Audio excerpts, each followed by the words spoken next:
Rieccoci a Primo City al Par, consueto appuntamento del settimanale del mercoledì del gruppo TV7. Vi ricordo ancora che siamo in diretta sulla pagina Facebook e vi ricordo che l'ospite, anzi l'avete già visto, è il governatore del Veneto Luca Zaia, che ovviamente lo ringraziamo di essere intervenuto nella nostra trasmissione. Allora abbiamo parlato del referendum, abbiamo parlato dell'ospedale, adesso parliamo dei FAS, altro tema importante. Vediamo prima il servizio e poi discuteremo con il governatore. Non si spengono i riflettori sull'emergenza PFAS in Veneto. La contaminazione riguarda un'area abitata da oltre 350.000 persone, comprese in 21 comuni tra le province di Vicenza, Verona e Padova.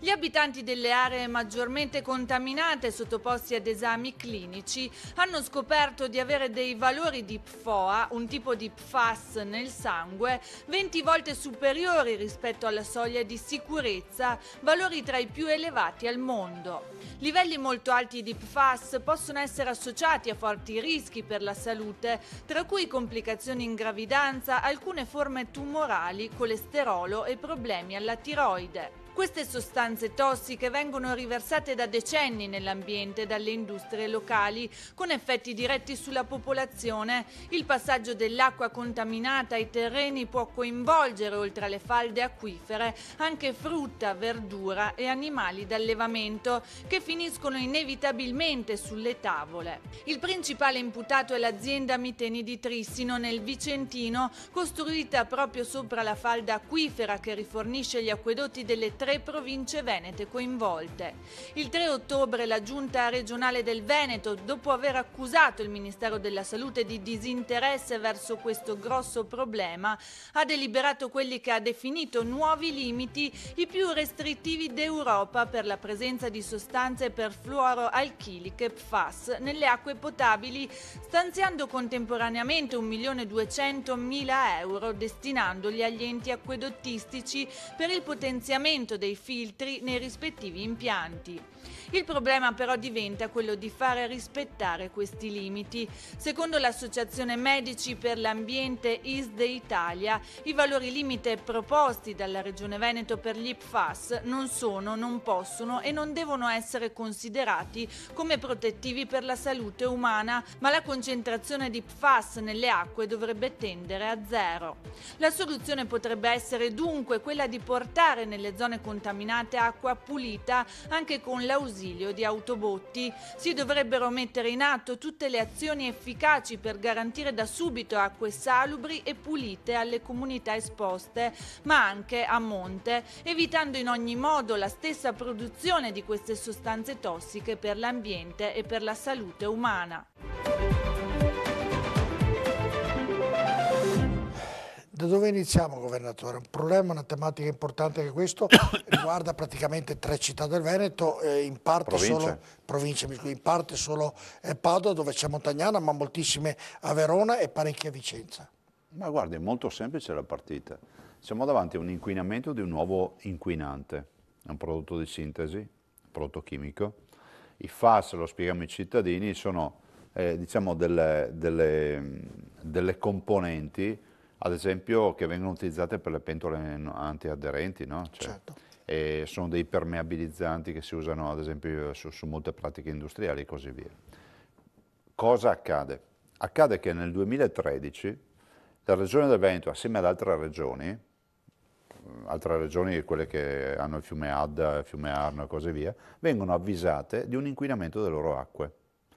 Noi come veneti, a differenza degli altri, ci siamo mossi. Già a luglio del 2013 avevamo le prime segnalazioni in procura da parte nostra. Certo. Ci siamo mossi, abbiamo attivato tutta una serie di attività, poi l'Istituto Superiore di Sanità ci ha dato un'indicazione di un limite, perché il nostro paese è senza limiti formali, cioè stiamo valutando l'eccesso di velocità di auto in assenza di un codice della strada che fissi un limite. In questo caso l'Italia non si è mai dotata di un limite dei FAS nell'acqua. E quindi non c'è una legge che ci dice l'inquinante porta l'acqua ad essere fuori legge a questi valori. Vabbè, noi ci attiviamo, facciamo montare dei filtri a carbone per tenere al di sotto di 500 nanogrammi litro i FAS nell'acqua, è ancora molto, perché giustamente ha ragione il servizio quando dice che la tendenza deve essere 0, certo, o quasi 0, poi per carità. si capisce che l'acqua limpida, immacolata, forse non esiste più. Però insomma bisogna combattere per lo zero. Accade che facciamo tutte queste attività, facciamo una denuncia anche come parte offesa, facciamo la denuncia per disastro ambientale, attiviamo tutta una serie di attività che non voglio starle a dire. Alla fine siamo arrivati a fissare dei limiti dopo aver chiesto al governo fissate un limite, perché almeno un punto di riferimento. La Germania ce l'ha, 100 nanogrammi litro, la Svezia ce l'ha, 90 nanogrammi litro. Il governo cosa risponde dopo 4 mesi e un sollecito e una richiesta? Ci risponde, no, il problema di FAS è una criticità vostra. Noi diciamo, scusa, nel 2013 mi hai scritto dicendo che c'è un bel pezzo d'Italia che ha i FAS nelle acque, adesso mi dici che è mia, e quindi siccome è una criticità vostra vi fissate i limiti, e noi li abbiamo fissati come i più bassi in Europa, portando addirittura non solo 90 nanogrammi litro per tutte le acque potabili, ma abbiamo fatto un'altra roba identificando la zona rossa, quella più colpita, che non sono i 350.000 abitanti delle 3 province, ma sono, se non sbaglio, circa 80.000 abitanti, a 40 nanogrammi al litro, che è il limite che abbiamo negli Stati Uniti. Allora, ovvio che non è ancora sufficiente, però siamo in un paese nel quale non ci sono ancora limiti. Certo, però questo, governatore, incide nella frutta, nella verdura, negli animali, cioè nel terreno. Sì. Noi abbiamo avviato, ad esempio, lo studio dell'Istituto Superiore della Sanità, spero sia pronto per fine novembre, tutto il tema degli alimenti e capire anche che residui abbiamo negli alimenti. Acque potabili. Abbiamo già dichiarato che in virtù di tutta la metodologia applicata con i nuovi filtri siamo arrivati per l'Onigo a FAS 0, cercheremo di lavorare su questo fronte. Abbiamo capito che il sistema funziona e si riesce a gestire. Riusciremo a far rispettare i limiti? Bisogna lavorare sui consorzi acquedottistici. Fermo restando che poi abbiamo anche attivato il progetto, stiamo aspettando i soldi sempre annunciati dal governo, che poi voi fate sempre vedere gli esponenti del governo, dicono sì, gli 80 milioni, noi non li abbiamo ancora visti. Continuo a dire anche qui da voi, noi non li abbiamo ancora visti, perché poi alla fine bisogna portare acqua pulita. Ha sollecitato il governo che li rimane. Abbiamo bancali di lettere. Se una sera volete fare una trasmissione con le lettere vi riempiamo tutto lo studio. La faremo sicuramente. Ve le portiamo. La faremo sicuramente, perché poi la soluzione potrebbe essere quella di portare nelle zone, come diceva nel servizio la nostra Alice, delle autobotti, però diventa complicata la cosa. Le autobotti sono una soluzione, ma sono una soluzione che lascia il tempo che trova poi nel medio-lungo periodo. Penso sia incoraggiante vedere che all'Onigo abbiamo già FAS 0 in virtù di un sistema di filtrazione che abbiamo approvato. Per cui questo potrebbe essere un buon vantaggio perché aprendo il rubinetto ti esce acqua pulita. Ecco, è fiducioso, governatore, da qui in avanti per quanto riguarda i FAS? Ma guardi, io sono fiducioso del fatto che comunque bisogna fare nuove infrastrutture, portare acqua da nuovi pozzi, però è un brutto segnale che le aziende inquinano, le aziende sporcano, le aziende creano problemi e patologie, è inutile che ci giriamo tanto attorno. No, è vero. E siamo in un paese, le ripeto, io non so se si è capito la gravità, la Germania ha fissato 100 nanogrammi litro, l'Italia ad oggi, mercoledì, mentre sto parlando, ha solo una regione che ha fissato i limiti, il Veneto, perché il resto dell'Italia deve ancora fissarlo. No, può avere tutti i FAS che vuole perché non c'è un limite, ma a lei sembra normale? No, non è così, assolutamente no. Hanno detto che sono un guastafeste, a me non sembra normale. L'importante è che anche in questo caso il cittadino non traga conseguenze da questa problematica. In Veneto comunque abbiamo fissato i limiti, i 40 nanogrammi nella zona rossa, tendenziale a 0, i 90 nanogrammi in tutte le acque potabili del Veneto, tendenziale a 0, cioè nel senso che vogliamo arrivare a 0, punto. Certo. Senta, come siamo messi con la Pedemontana? Pedemontana noi stiamo aspettando, siamo a livello di attesa come da contratto, che la ditta ci dice se ha recuperato il 1,1 miliardi sul mercato e quindi sblocca definitivamente i lavori, che deve consegnarci ultimati a settembre 2020, oppure butta la spugna e dice non ce l'ho fatta e a quel punto cercheremo di capire. Al momento, guardi, io non ho notizie negative, stiamo attendendo che scada il termine che è, se non ricordo male, il 31 dicembre o gennaio. E quindi è fiducioso anche per quanto riguarda la Pedemontana? Io non ho rapporti con la ditta perché penso non sia neanche corretto ad averne. Oggi la ditta non ha nessun senso che io parli con la ditta in questa fase.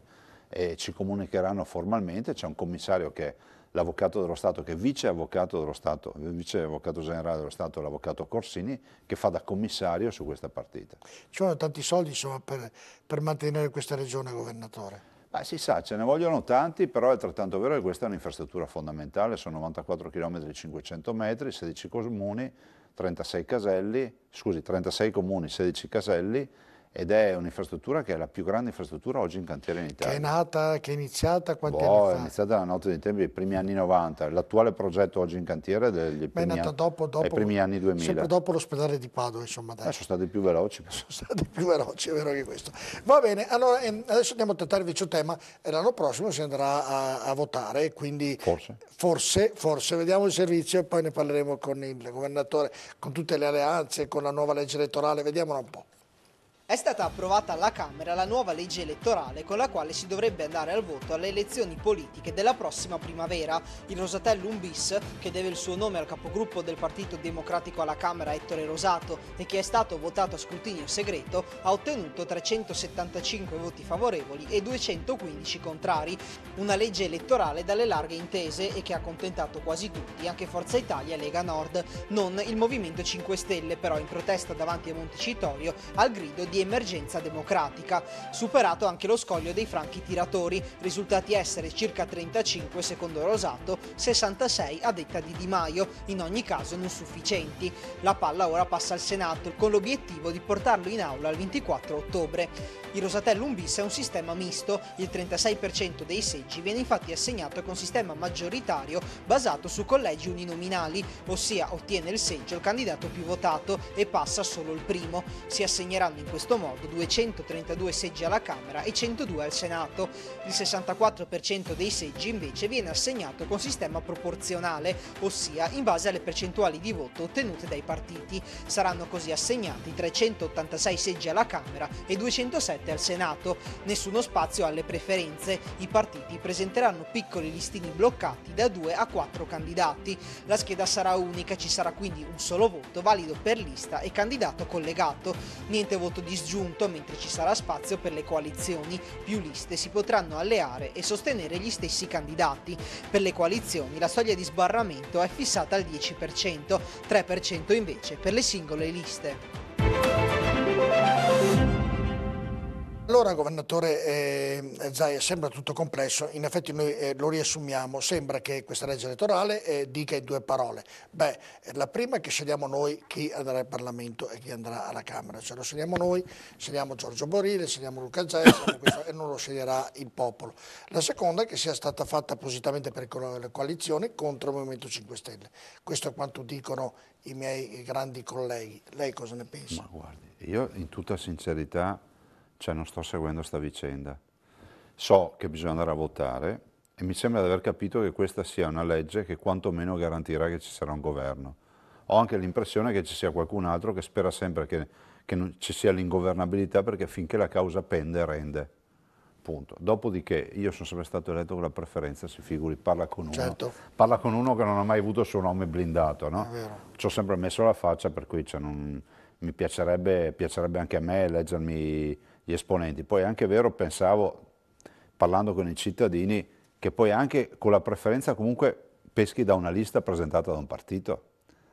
Cioè, perché ci dimentichiamo che non è che la preferenza è su 5 milioni di veneti, la preferenza è su dei nomi che comunque il partito candiderà, che potrebbero essere gli stessi nomi che il partito avrebbe messo sul listino bloccato, che è la stessa identica roba. Certo. Ho l'impressione anche che forse non si è capito che, ovvio che scrivere il nome quantomeno ti dà l'idea che esprimi una considerazione, così, vabbè, così prendiamo atto che c'è un sistema che è scelto. Però così, governatore, significa che l'Italia non avrà un partito che governerà, ma dovrà per forza di cose fare delle alleanze, perché non vincerà né il centrodestra né il centrosinistra né il movimento. Il sistema migliore è quello che abbiamo in regione.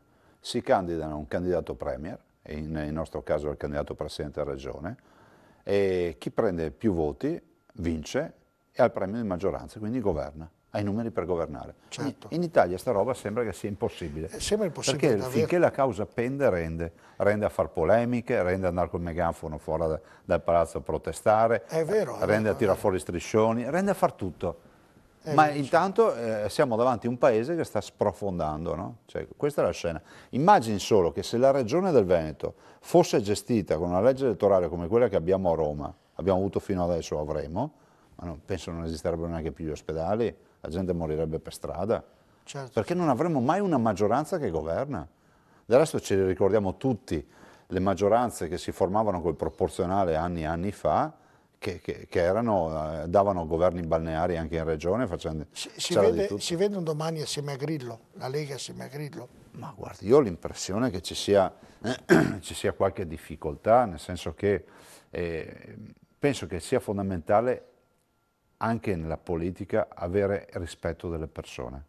Tu non puoi basare la tua azione politica semplicemente dicendo che il tuo vicino di casa è un ladro, che il tuo vicino di casa Certo. è un truffatore, che il tuo vicino di casa non paga le tasse e così via. Sì, incanterai tutti quelli che abitano nella tua via, ma prima o poi finirà sto gioco, no? Si vede che spesso sta finendo, perché poi alla fin fine ti diranno bene, tu diventi amministratore del condominio e quindi nel nostro condominio non sarà più il vicino di casa, comincia tu ad amministrarlo il condominio. E ci sarà un altro vicino di casa che dirà ma questo è un ladro, un truffatore. Ma che fatica qui in Italia, governatore. Ma sa, è l'indole umana, solo che noi qui in Italia... Delle volte parlando con lei mi viene fuori un po' la domanda quasi da seduto nel salotto, non da giornalista, perché davvero è fatica dappertutto. Ma sai, noi siamo un po' di colpa ce l'abbiamo anche noi cittadini, perché siamo molto attratti dalla politica dell'alibi, dalla politica della pacca sulla spalla. Le faccio un esempio più medico, più clinico. Spesso è più ritenuto un bravo medico quello che ti dà una pacca sulla spalla e dice non sta a preoccuparti, non te frega niente, di quello che quando ti vede dice tac, con contrasto, facciamo anche una risonanza, prima facciamo un'ecografia, che ti mette ansia. Ma noi non dobbiamo essere rassicurati, noi dobbiamo avere la certezza che davanti abbiamo un amministratore. E spesso però noi cittadini siamo più presi dalla politica, di chi fa politica e ti dà l'alibi per dire io non ho colpe, è il mio vicino di casa che ha le colpe. È sempre così.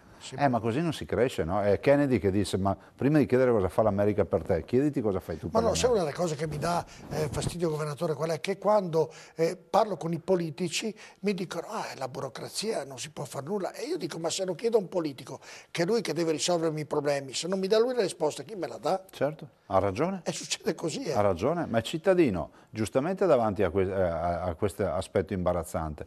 Però alla fine oggi noi dobbiamo fare guardi, il referendum è un esempio. È una vera assunzione di responsabilità. Adesso o il cittadino decide, il Veneto e i veneti decidono di essere protagonisti col referendum e se lo intestano votano, oppure se la giustificazione è tanto non cambia niente, ma dico state a casa, tranquilli, ma dopo non andate a lamentarvi. A protestare con il governatore. No, ma non con me, io non ci sarò più con tutti quelli che verranno dopo di me. Certo. Senta, Presidente Governatore, lo chiamo entrambi o Presidente Governatore, abbiamo parlato di temi importanti, dal referendum all'ospedale, ai FAS, alla legge elettorale, adesso ci rilassiamo un po', siamo andati per la città, siamo andati a chiedere, conoscete Luca Zaia, insomma così, si divertirà in questo servizio, guardi perché è davvero simpatico. Chi è Luca Zaia? Mi dai una risposta? Presidente della Regione Veneto, presumo? Prova a chiedere una cosa che possa essere utile quindi alla cittadinanza, noi insomma, al governatore in Veneto. Proviamo. E ora o facciamo sto ospedale o no? Lei conosce Luca Zaia? Certo che sì. E chi è questo Luca Zaia? Come chi è Luca Zaia? Che domande sono? Governatore, faccia il meglio che può. Governatore, pensi lei è così famoso che anche negli Stati Uniti d'America la conoscono? A me non ho bisogno di niente. Spero che aiuta qualcuno che ha bisogno di qualcosa. Chi è Luca Zaia? È il presidente della nostra regione Veneto, per fortuna. Voteremo senz'altro sì. Sicuramente. Sicuramente. Ciao Luca. L'ho conosciuto personalmente, eravamo in America insieme ad un meeting perché lavoravo per l'ambasciata d'Italia e quindi è stata una persona molto piacevole. Se io le chiedo chi è Luca Zaia, mi sa rispondere? Sì, so che è il presidente del Veneto. Tra le tante cose che ha fatto il governatore, una, ne ricorda una? Discoteche insieme. Gigi, se ti dico Luca Zaia, sai dirmi chi è? Sicuramente il presidente della regione Veneto. Lo vorreste lì in Romagna? Ci piacerebbe tanto, sì, uno come lui. Tutto quello che fa lo fa con regole a favore di Padova e dell'Italia. In dialetto, chieda qualcosa a Luca Zaia, in dialetto. Luca Zaia, forza, sii forte e resisti. E questo è dialetto? E allora governatore, gli auguriamo in bocca al lupo per il referendum del 22 e tanti saluti. Tanti saluti a Luca Sai, ciao ciao. Abbiamo sperato un po', insomma, però è molto amato onestamente. Ma sì, ma guardi, queste sono le cose che ti danno la carica, perché poi capisci anche che i cittadini, al di là poi del dibattito della politica, che io cerco sempre di evitare, come vede anche in TV nazionale non vado mai quando sono dibattiti, perché sentire urlare mi dà fastidio, e penso anche che i cittadini non siano rispettati quando c'è l'urlo, perché non riescono poi a capire, no? La soddisfazione è vedere in strada, no, che la mia gente, il mio popolo, cioè, hanno capito che cerco di fare quello che posso, lo faccio col cuore, sbaglio anch'io come tutti, però cerco di fare qualcosa per il mio Veneto. Io ho lasciato il Ministero dell'Agricoltura per venire in Veneto e non me ne vado in giro. No, è molto più bello, dai, il Veneto. Beh, guardi, sai cosa dico sempre io? Mi dicono, ma che differenza c'è tra fare il ministro e il governatore di una regione? Dico sempre, guarda, il ministro è come fossi primario di un reparto di un ospedale, che so, la cardiochirurgia. Il governatore sei il primario del pronto soccorso di quell'ospedale, arriva di tutto. È stimolante, però è anche, come si può dire, cioè ti prende anche le forze. Quando vedo un servizio così no, è una assolutamente. Anzi, che saluto e ringrazio tutti i cittadini. È breve, insomma, lo amano tutti, dunque, grazie. E lo so, una delle cose, chiedendo al mio collega nel fare queste interviste, ho detto, vedrai che tanti non conosco, invece abbiamo notato, perché se chiediamo chi è il Presidente del Consiglio, Gentiloni non lo conosce nessuno, mi creda. Vai a chiedere chi è Zaia, su 10, 9 lo conoscono, questo davvero è merito suo. Vuol dire stare in mezzo alla gente, questo. E vuol dire essersi fatto amare dal popolo veneto, quindi davvero complimenti da questo punto Adesso di li vista. aspetto col referendum, però. Adesso li aspetto col referendum. Va bene, siamo arrivati in conclusione. Guardi, governatore, lei ha un minuto, la telecamera, e lei può dire tutto quello che vuole. Ma guardi, io chiuderei intanto ringraziando e ricordare ai cittadini che abbiamo una grande opportunità come veneti, il referendum, che non è della politica, non è mio, anche se tutti i partiti di fatto lo sostengono. E quel giorno, il 22 ottobre, dalle 7 del mattino all'11 sera, abbiamo la possibilità di dimostrare di essere una comunità, essere un popolo. E un popolo che crede nella sfida, che crede nella sua regione, va a votare il referendum. Va a votare sì, ma ci vadano anche quelli che vogliono votare no, ma dimostriamo che la partecipazione è forte, perché altrimenti vuol dire che, persa questa partita, sarà difficile poi parlare di autonomia con Roma. Penso che se ne andrà una generazione in silenzio dopo, perché questo è il primo referendum che si celebra nella storia della Repubblica Italiana, non in Veneto, in Italia, di questo tipo, e penso che questo primato di Veneti lo debbano onorare, questo primato, con una grande affluenza alle urne. Grazie a voi. Luca Zaia. Buona serata a tutti. Noi diamo invece appuntamento ai nostri telespettatori a mercoledì prossimo con un'altra puntata di Primus Inter Pares. Buonanotte.